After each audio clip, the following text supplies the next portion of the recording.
సందర్భంలో శశబిశలు అక్కర్లేదు అధ్యక్ష. సభానాయకుడిగా 42% రిజర్వేషన్లు విద్యా ఉద్యోగాలలో రాజకీయపరమైన రిజర్వేషన్లను సాధించడానికి నేను నాయకత్వం వహిస్తా.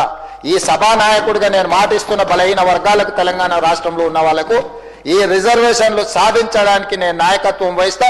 అన్ని పార్టీలను కలుపుకొని వెళ్తాను. ప్రధాన ప్రతిపక్ష నాయకుడు కల్వకుంట్ల చంద్రశేఖరరావు గారికి కూడా నేను విజ్ఞప్తి చేస్తున్నా. మనందరం కలిసికట్టుగా భారతీయ జనతా పార్టీ నాయకులు, ఇక్కడ సభానాయకుడుగా ఉన్న మహేశ్వర్ రెడ్డి గారిని, ఎంఐఎం పార్టీ నాయకుడుగా ఉన్న అక్బరుద్దీన్ ఓవైసీ గారిని, మిత్రుడు సాంబశివరావు గారిని, సిపిఐ నాయకులను, వీళ్ళనే కాకుండా రాజకీయ పార్టీలకు కూడా నేను విజ్ఞప్తి చేస్తున్నా. మనందరం కలిసికట్టుగా కేంద్ర ప్రభుత్వం దగ్గరికి, ప్రధానమంత్రి దగ్గరికి వెళ్దాం. చట్టాన్ని సవరించుకుందాం. ఈ చట్టాలన్నీ కూడా పరిపాలన సౌలభ్యం కోసం మనం చేసుకున్న చట్టాలే. 100 పైగా మనము రాజ్యాంగ సవరణలను చేసుకున్నాం ప్రజలకు మేలు చేయడం కోసం.